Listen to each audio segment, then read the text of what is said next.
Mel Tempest is known as a fitness business influencer, hands-on health club owner, ebook author, and presenter. Mel has known to be controversial, challenges the status quo, and lives outside the square. Her skill set is current on trends, savvy, and in demand. Her primary goal is to get more health club owners moving towards innovation, technology, and social media success. Her own success comes through tough and humble beginnings. Mel Tempest now presents to you the Gym Owners Podcast, more than just the business of fitness, proudly supported by National Fitness Business Alliance. Good afternoon, Mel Tempest from the Gym Owners Business Podcast. Today I'm speaking to Dr. Michael Mantell and Robert Dyer. Both Robert and Michael have extraordinary careers in the health, fitness and wellness industry, experiencing over 6 decades of education, technology and change. Good afternoon, Robert and Michael. Mel, it's good to talk with you and Robert. And what was that, 6 decades? My goodness. Robert, have we done that? I didn't know we were that old, but okay. Well, you don't look that old. You don't look that old. So what we want to do is we'll get our podcast underway because I know the listeners are waiting to hear what we're going to discuss. Let's get it going. What on earth is going on in the fitness industry? We have gym owners, we have personal trainers, we have fitness professionals heading in droves to conventions and to workshops, spending thousands of dollars and getting absolutely nowhere in their business. They're going to these conventions, they're grabbing all these tools and they're taking thousands of pages of notes, going back into their business on Monday, and they've got absolutely no idea where to start and what to do. So who would like to answer that for me first? Robert, you want to take that? Yes, sir. Mel, I'll jump in first. Yeah, I think it's been this way, Mel, for many years. I've been attending conventions and conferences since 1985, and it appears it's always been the same to me. When I was in the club business, the same exact thing the first few years is I would take a team of people to a conference, spend a lot of money, and travel a long ways, take people out of my facilities, separate them into where I wanted them to go, depending on what their department was, what their responsibilities were. And then after it's over and we get home, we would get busy doing back to our own, where we left off, trying to catch up for being gone, and nothing would happen, would be different. The next year we go to the next conference and the same thing. Very little would actually be executed. That's what I think is going on with most people, is there's not really a business plan or a convention plan, so to speak, as to how we're going to execute the top priority things that we research and we find out from all these professionals that we go see, that there's no plan for it. And it's easy to fall into that. I did that myself, and then I had to start creating more structure. So I think it's been going on for a long, long time. I agree, Robert. Singing the same song, doing the same thing, and we keep going back, taking the same notes. So it's a big problem.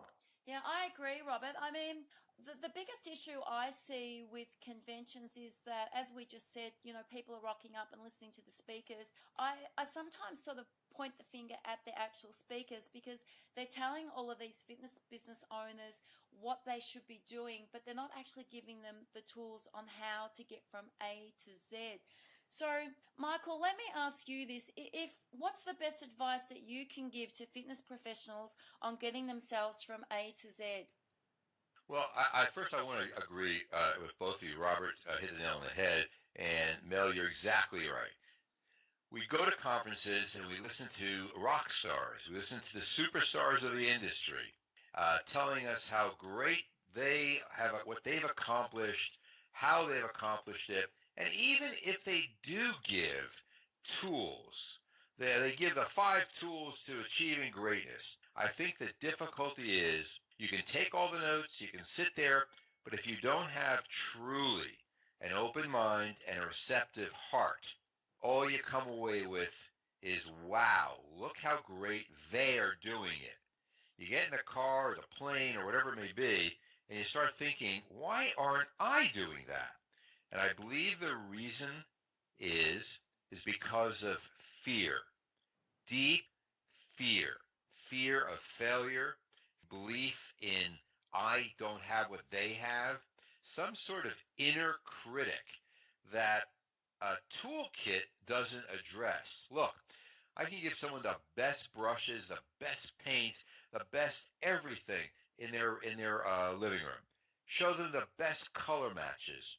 But if they believe they're going to screw it up, they'll never put that brush into the paint onto the wall. So I would hope that what we can address is how to get past some of that self-doubt, that inner critic, that fear, those limiting beliefs that hold people back. All right, so Michael, I'll just ask you this quite bluntly. What's wrong with screwing it up? Nothing. How else do you think the greatest learn? We learn by failure. When I fail, look, my goal as a transformational coach with people is to help them see that regardless of the situation they face in life, they either win or learn. They never lose. Failure is the step to success in someone who has an open mind.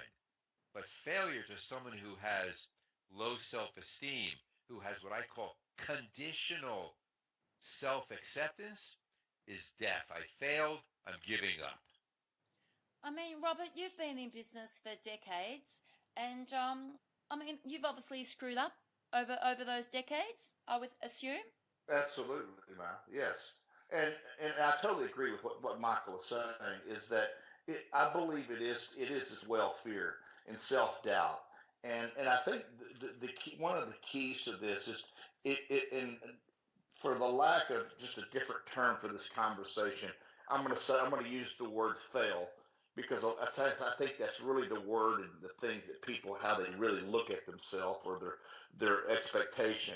Um, is that you've got to fail fast and you've got to fail often. We've heard that, but I don't think we really stop and think about what that really means. There's nothing wrong with failing. Totally agree with Michael. We've all done it. Anyone who says they haven't, you better run as fast as you can away from them because they have. And so I just think that we've got to learn to do that gracefully, as Michael indicated in his own words, so that we can get on past that to learn what not to do, so that we can finally get to the what to do. And I think that's a big piece of this whole equation to make people more productive in their investments in whether that's recruiting and training people or continuing education, whatever the goal may be in attending these conferences and conventions. If I can add to that, Mel, look, the best CEOs that I've worked with, the finest leaders, people who really have made a difference, are always curious and open to change. They are very agile and very flexible. They question the status quo. They're not afraid to do that. They're not afraid of ruffling some feathers.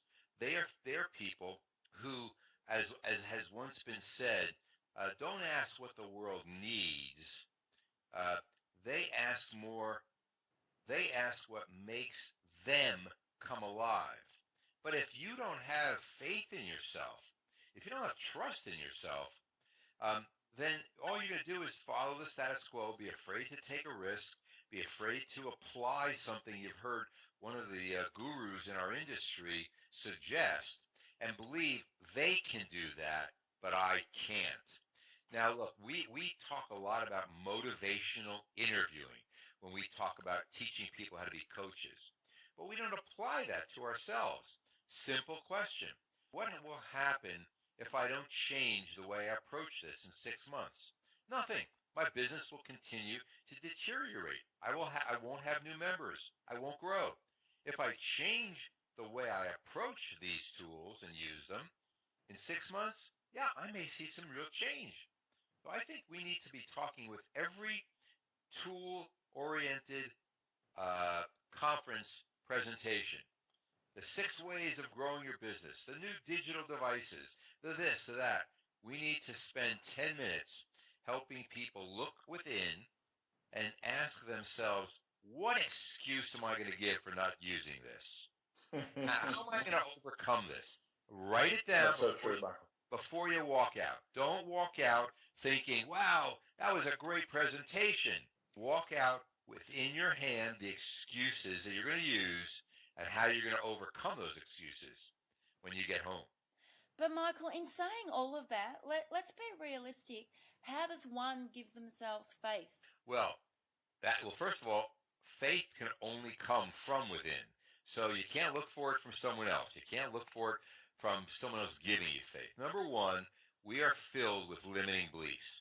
So one, I'll use 3 C's, the letter C, A, B, C, 3 C's. The first C is catch your thinking. Hear yourself and hear your inner critic. Hear your demeaning self-talk. Hear yourself putting yourself down. That I'll fail, it'll be terrible. He, of course, is a success. I'm not. Number 2, challenge that thought. Is it true? Is it helpful to think this way? Am I inspiring myself? Is it necessary for me to think these thoughts? Am I being kind to myself? If the answer is no, then we have some work to do. The belief that I'm holding on to is not a good one. I got to change it. The third C. Catch my thought, challenge that thought, and then change it. What'll happen if I do that? I may take a step forward. I may become successful. Robert, what's your thoughts on the 3 C's? Well, yeah, I totally agree with what Michael is saying, and we're very much aligned with those with that. I want to say something. Your question really was about faith, and this is something that I put in my book that was a quote from Elton Trueblood that I put in my chapter in the book that Brian O'Rourke and I co-authored on faith.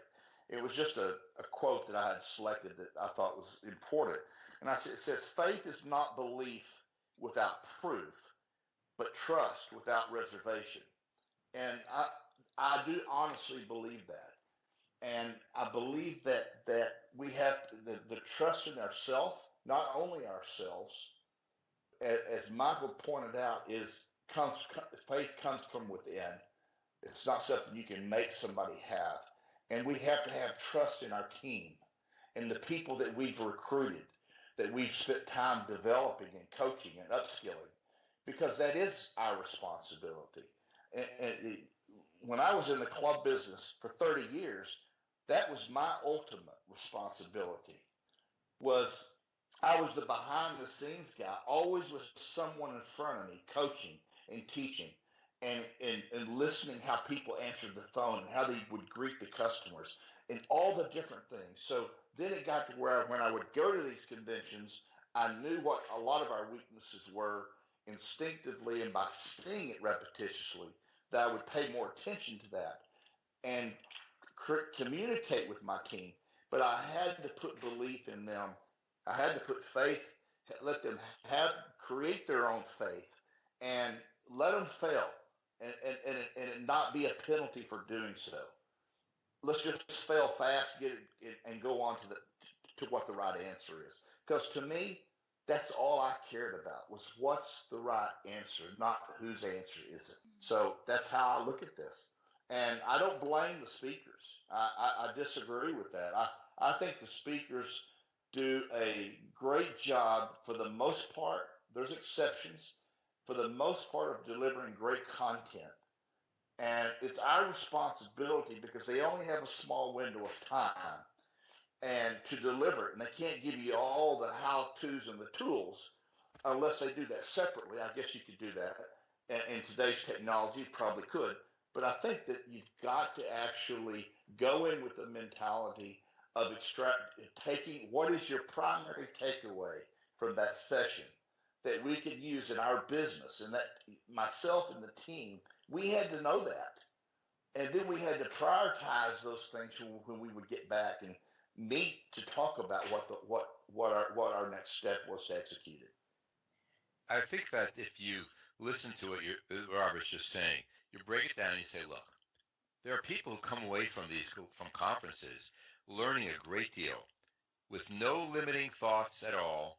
They go home, they begin applying it with confidence, with assuredness, with a vision of success. But there are other people who hear it, and unfortunately, they don't have that inner faith. They don't have that sense of confidence, that belief, that vision of stirring up their own seeds of greatness, understanding what their talents and gifts are. They believe they don't have it. So if I could give you three more steps, Mel, it would be you hear a great talk, immediately take an inventory. Ask yourself what's on your mind? What are you thinking? Are you agitated? Number two, label your thoughts and your feelings. Be aware of those thoughts and feelings. Be honest with yourself. I don't think I can apply that. Then ask yourself, why? What is it that you're telling yourself? And then listen for this inner visionary that we all have. What do you notice right now about yourself? Are you noticing that you're feeling inadequate? Are you noticing that you're putting yourself down? Take the inventory, label your thoughts and feelings, and listen to that inner visionary. So some people aren't able to do that, Michael. So how are we going to help those people? Well, I don't believe that there are people who are unable to. I believe there are people who haven't yet been helped to do that. So how And can we do that as an industry? yeah, I honestly believe we in the fitness industry have transformed trainers into coaches. We've developed health coaches. We have certifications for every kind of coaching you can think of. It's time we apply that to ourselves. When I work with gym owners all around the country, I am bringing coaching skills to their ability to grow. They have to be willing to look within. They have to be willing to identify their own thoughts that hold them back. And when someone has an open heart and an open mind and a receptive heart, and says, "Okay, look, I know I'm holding myself back. Help me do that." I may take them through a decisional balance technique. What are the pros? What are the advantages of changing? What are the advantages of not changing? What are the disadvantages of changing? The disadvantages of not changing. And help people grow through these things to develop this goal-oriented, excellent-oriented, solution-oriented, results-oriented mindset. They have to identify areas of their life that they're holding themselves back in. One area where they use the words "I can't" when they think of the need to change or do something different, and then help them imagine limitations in that area are all in their own mind. These tools that we teach at conference are not complicated. Being a leader is not a complicated thing. Applying digital technology to help a company grow, listening to phone conversations, listening to the way trainers deal with people, that's not complicated. What's complicated is getting out of your own way to do that. Robert, your thoughts on Absolutely. that? No, there's not much to add to that, Mel. If he's absolutely correct, is that we've all been around many club owners, and for people that don't know me, that I'm probably one of the most optimistic people. I always look for the good in people, and in saying that, no matter what we do, Mel, there's some people, as Michael identified, that the problem is they get in their own way, and if they wait too long, it's too late. Some people have the opportunity and the time to be able to make change and adopt new things. And I totally agree with Michael. We're not talking about how complicated it is. It's being diligent. It's being passionate. It's wanting to know, as I said earlier, what is the right answer? What's the right thing for me to do? How can I upskill this person? Because I can't do it all myself. I can't do all these tasks, and I can't take back thing and execute all this in the organization myself. I need these people. And it's my responsibility, as I said earlier, to make sure that I have the right people doing the right things. And I don't know, people are the most complicated part of this, not doing the task. It's the people that you have and you've chosen, and that you have to learn if they can make it work or they can't, and make business decisions. Those aren't fun and they're not easy. I know that. I've done it for 35 years, and some people I was the closest to, it didn't work no matter what I did. But I can't sit there and dwell on it. I've got to go. I've got to keep moving my business forward because my competition is.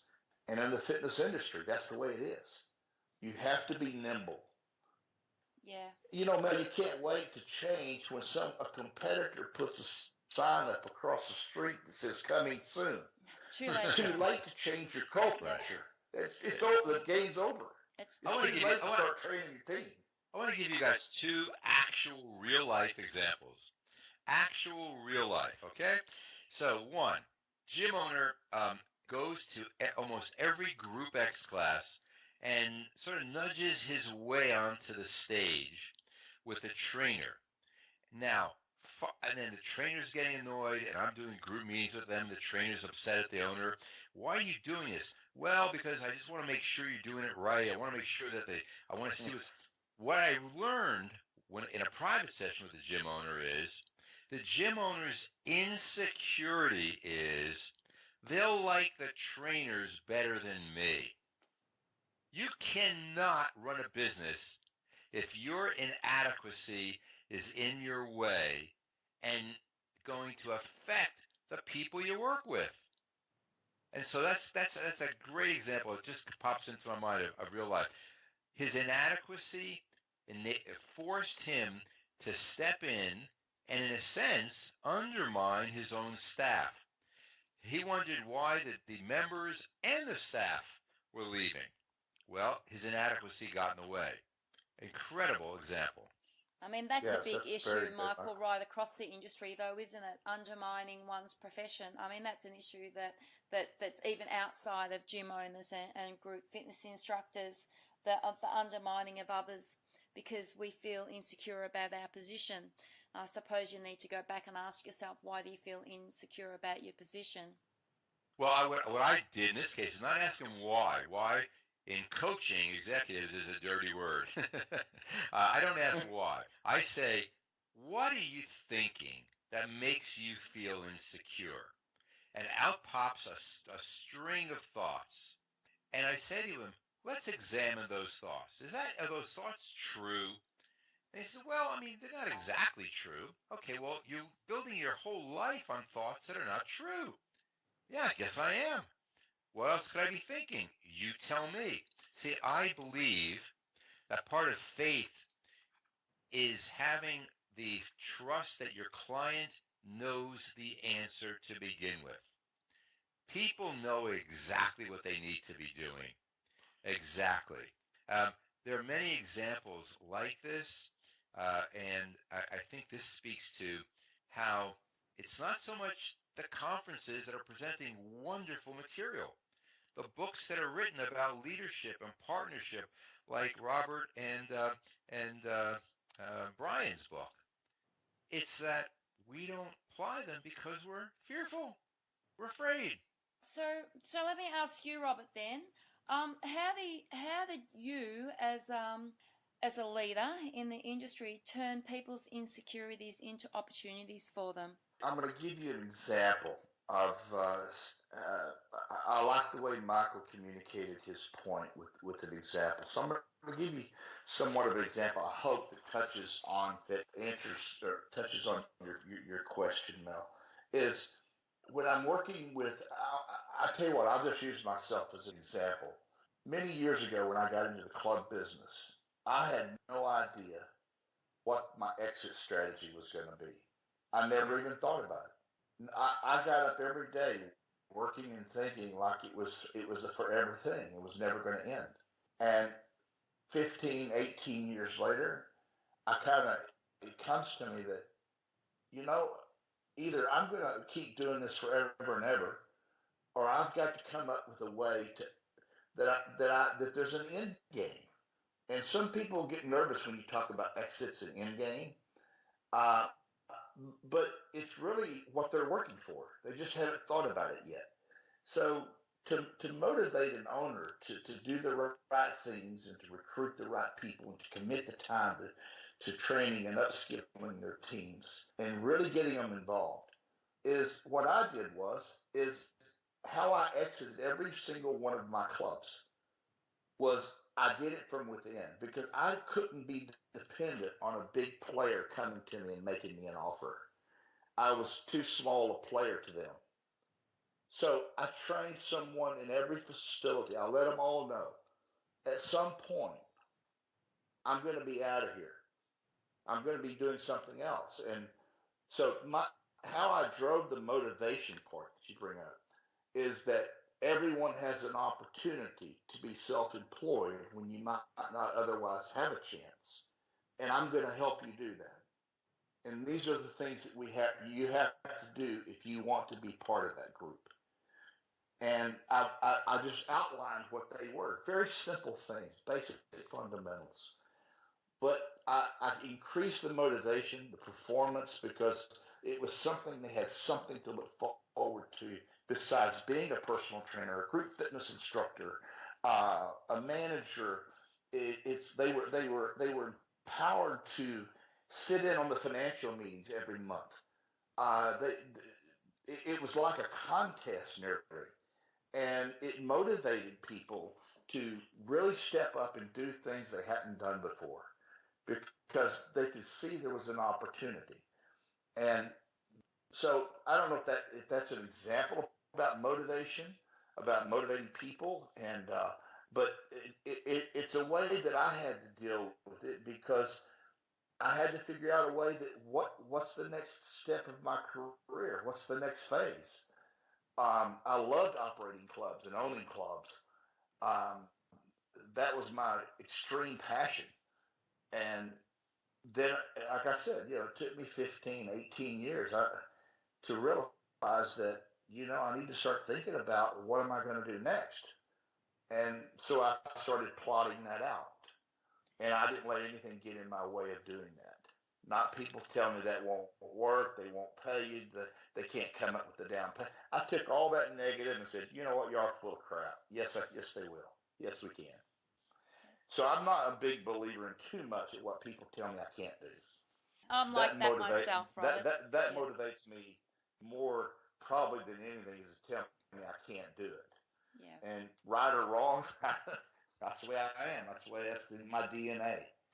And I gave it to Robert. I gave a talk today, and I called it the importance of being fit. And everyone thought I was going to talk about physical fitness, and of course I wasn't. I was talking about becoming fit, a fundamentally independent thinker. FIT, fundamentally independent thinker. That's what you and Brian are. Even those who stop us don't stop us. In other words, we just move around the other way because we have a sense of confidence and faith in ourselves that a brick wall is just something to get around. But I think if people listening to this program now were to identify one area where fear and self-doubt are holding them back from doing something that they want to do, and imagine that they were absolutely guaranteed success in that area, think about how differently they would behave. And then they need to ask themselves, so why not? If they believe I have something to lose, they'll stop. You have nothing to lose. But how do we get them to the why not stage? How do we get them to the why not stage? Personally, I'll have a go at anything because I look at life like, what's the worst possible scenario that can happen to me? I lose some money. All right, well, I can live with that because let's face it, we waste money on a lot of things that aren't important. What's the other worst scenario? I might lose a few friends. Well, they weren't friends in the first place if it goes like that. I might challenge somebody in their position. Well, then the issue is with them and the issue is not with me. So how can we get more people to the why not? How can we get 100 people that come and listen to, the Robert Dyers and the Michael Mantels that write all of these notes at these conventions? How can we get them walking out saying, why not? I'm going to give this a go. I deserve to give it a go. How can we get them to that point? Well, I believe we have to help them understand that they really don't lose. They either win or they learn. That, in the most direct ways, is what I help people do. You either win or you learn something. You don't lose. But I'll lose a lot of money. But what will you gain? Well, will you gain an education? So that money that you spent, consider that your tuition money. Oh, that's easy for you to say. You have millions. That's ridiculous. No, it's about what you gain. And if we get people to look at that and trust their own abilities, junior varsity thinkers think like this. They go, well, if I lose something, that'll be horrible. And then they look for someone to say, but you won't lose anything. Oh, I won't? I won't lose? Okay, then I'll go forward. Varsity players live on the word regardless. I may lose. I may win. I may not. I don't know what's going to happen. I can't predict. But regardless, I'll be okay. I will always either win or learn. It's a heck of an important attitude to have. Do either of you think that the fitness industry has failed in educating our trainers and gym owners to think in a more positive manner? Robert, what do you think? Do I think that our industry has failed? Overall, I'm going to say no. I'm going to say that I really believe that the outcome may have equaled in this case, the word fail that you're using.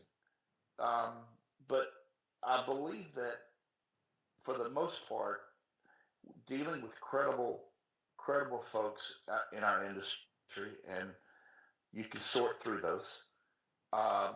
That I just don't feel like that they've failed. I think they keep trying to generate uh, great content. I don't agree with a lot of it, but I'm not supposed to agree with everything. That's okay. I'm not one that walks around thinking that way. I take one little thing from one conference, and that may be all I get. That's something different. The rest is put on the shelf. Um, so I think the fail part comes with back to what we started with, Mel, is that the fail part comes with, in my case, would be the inability to execute what I have learned, what I have went to. And after you've gone to some, as we all know, you know who to go to, and who are the up and comings, and who are the people that keep you on the edge of your seat. Um, I don't think the industry. I can't blame the industry for me if I failed at something. I can't blame the industry for that. I'm an adult. I have to be able to make my own decisions based on information that I've gathered, people that I know, my instincts, my experience. And so it's hard for me to point a finger at somebody and say, you're the reason I failed. So, Robert, would the better word to use be accountability? We need to be more accountable as an industry? Oh, I think the accountability part, Mel, comes in to the associations. I think that the association levels, the different ones across the world, there are some that are really good, and there's some that are very questionable. Um, and I think they should be more accountable for what they charge us for our membership fees and things like this. I think that we get shortcutted on things like that. If you're relating it to conferences and associations and such. Sometimes, I really don't think the best intent is there. And I think if they've done it, some of them have done it for so long that they're not going to change. It's going to take something to really rock their boat to change. Yeah, I think a lot of associations have lost their way. If I can weigh in on this, I just want to jump in on this. I couldn't agree with you more, Robert. I don't think that the fitness industry is responsible for failing people any more than the health medical industry, the finance industry, any other industry. I cut across some of these industries and speak of some of these various organizations. And look, I think at the end of the day, what Robert said is critical. We're adults, and healthy, functioning, successful adults, I believe, have several common threads that run through them. Number one, they are intensely results oriented. So they come to a conference, and before they sit down for the first lecture or presentation, they know what they want to get out of it. They have a problem, and they're looking for a solution. And that's the second thing. They're very solution oriented. Um, and so they are looking for, they're thinking about solutions, not problems. They think about what needs to be done rather than who's to blame.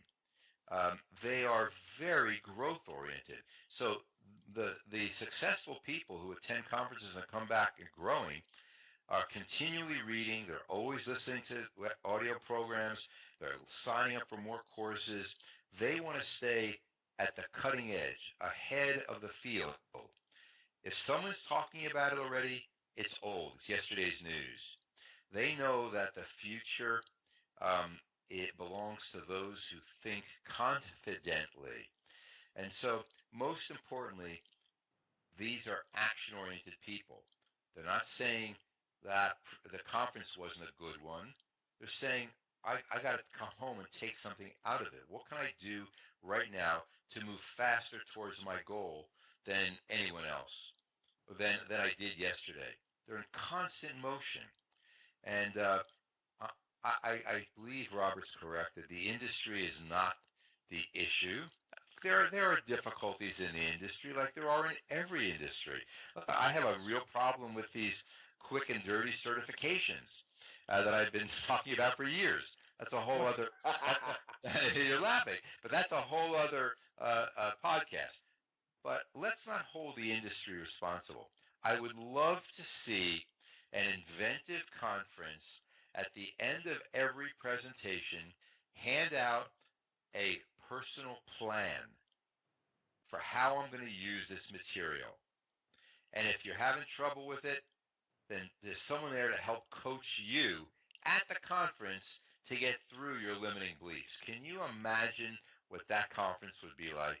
Would be actually that would be incredible. So let me ask you both then, and Robert, I'll get you to answer first then. Let's just assume I'm a gym owner. I'm sitting at a workshop, and I don't have the privilege of having a fitness business coach or getting any education anywhere else other than sitting in this workshop. How can I draw up a personal plan when I go back to my motel room that's going to help me put some things into place on Monday?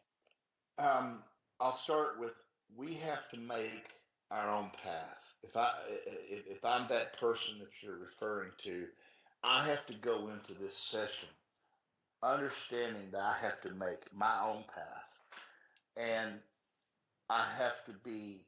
And I think we've said this a little bit throughout the conversation here, is really diligent in keying in to the key things that is presented in that session that are going to help my business.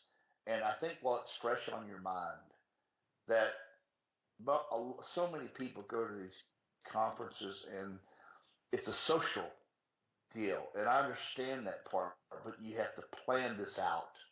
And you've talked about this before, Mel. I've heard you, and uh, I have to go back to my motel room, whatever, and I've got to be able to, while it's fresh on my mind, review my notes, sketch out a plan of action, so to speak. I love the idea of what Michael just said about a personal plan at the end of each session. Um, but everyone is different, and everyone will look at that plan with through a different lens and have a different determination of what that means. But you can only do so much. And that's why I said at the beginning of the question is I have to make my own path and can't keep looking around for someone to do it for me. And I accept that responsibility, and I always have. I've never blamed anybody for any failure or success or learning opportunity. It's what I put into it is typically what I got out of it. And I truly, truly am not just talking to you as and your audience as to come across as giving you a cliche. It's what I honestly believe in my heart. And so I think immediate action while it's fresh on your mind is a good thing that would help you to get to better execute that when you got home, back to your business, or your team that's with you should have a quick debriefing before you do the social events. You carve out time for that because I think that's when we're going to get the most out of it, and we're all going to pick up some different things that we could share that would help our business model. And because we all knew what that was going in, hopefully that was communicated and clear by each department. And that's how I do things, Mel. That's I'm sure Michael can add a lot to that. Well, I would say that, growing up, we used to say, hey, that's not rocket science. Like rocket science was like the most incredible, difficult, imaginable science in the world. Today, rocket science is not even rocket science. Kids have drones now for $50 and that we never imagined. So I think that what I would suggest is if you're going to a conference in the next several months, before you go to the conference, ask yourself, am I being solution oriented? My goals for my business are problems to be solved, and there is a solution to every difficulty that I have in my business. My business is not something that is unique. Oh, only I have this problem. Sorry, Joe, that's not true. Number one, what's the goal that I'm looking for that to come away with from this conference? Number two, I would suggest to understand that desire and knowledge are antidotes to fear and doubt. Desire and knowledge. What do I desire to learn here? And then ask yourself, what are my favorite excuses for not achieving my goals? And how will I listen for those excuses as I'm listening to Robert Dyer or Brian O'Rourke or whoever it might be give a great lecture about how to move my business? What excuses do I know I need to listen for? And if I start hearing myself use those in my head, what are my rational responses to those excuses? If you don't have those, save your money, stay home, don't go to the conference. It's going to be a waste of your time because what it's going to do is cement in, I can't do this. So go to that conference with a question. What do I want to learn to apply to this problem that I have in my business? Number two, what excuses do I use for why I can't move forward?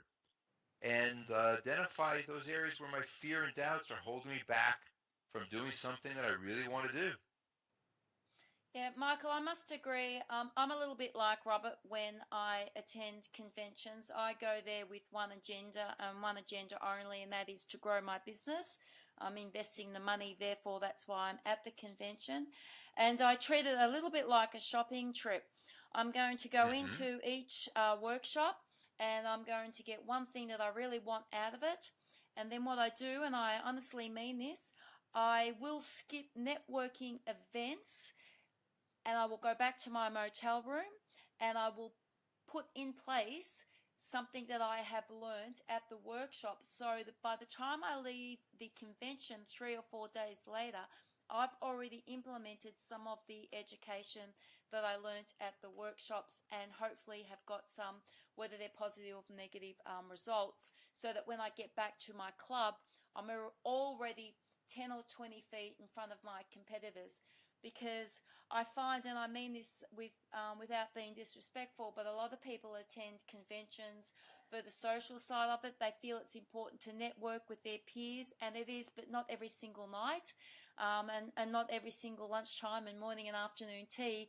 We're there to learn, and we don't get those opportunities often enough to I'm not saying it's wasted networking, but to spend our time doing stuff that's probably not as important as investing in our business. I always have a team debrief if I have my team with me, and if not, I have a debrief with myself on the plane on the way home. You're doing it right. That's exactly what you're doing. I just have been writing about this recently. Passion, purpose, a sense of privilege in being able to be a leader, and clear pursuit.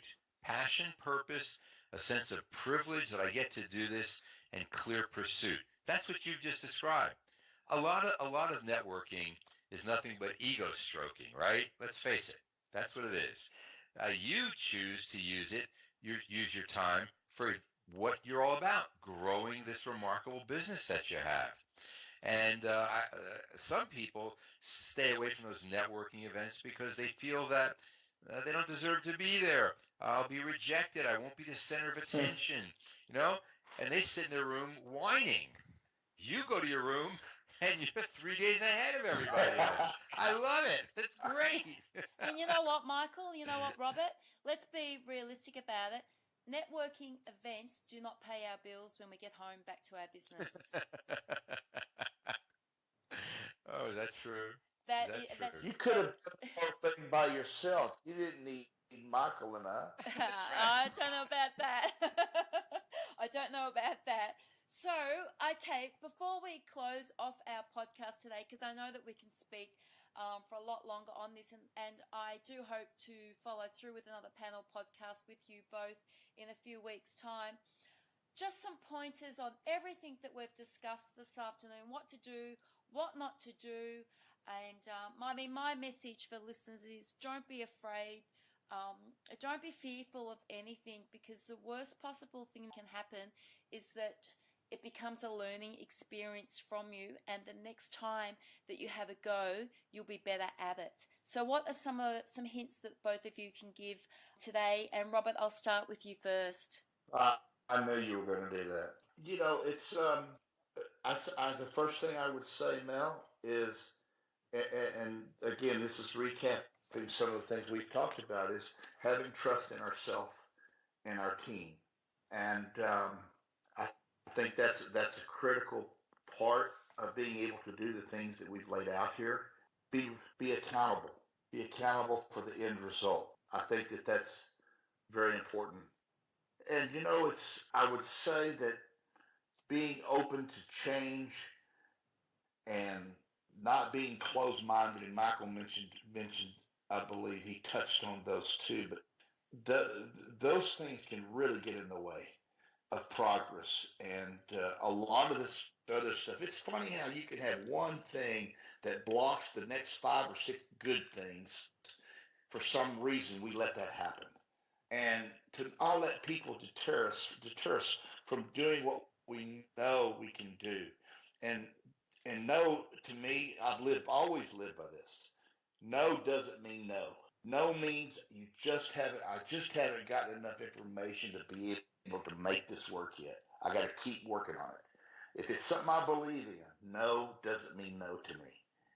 And having faith that I have the courage and the strength to make this happen because I believe in people.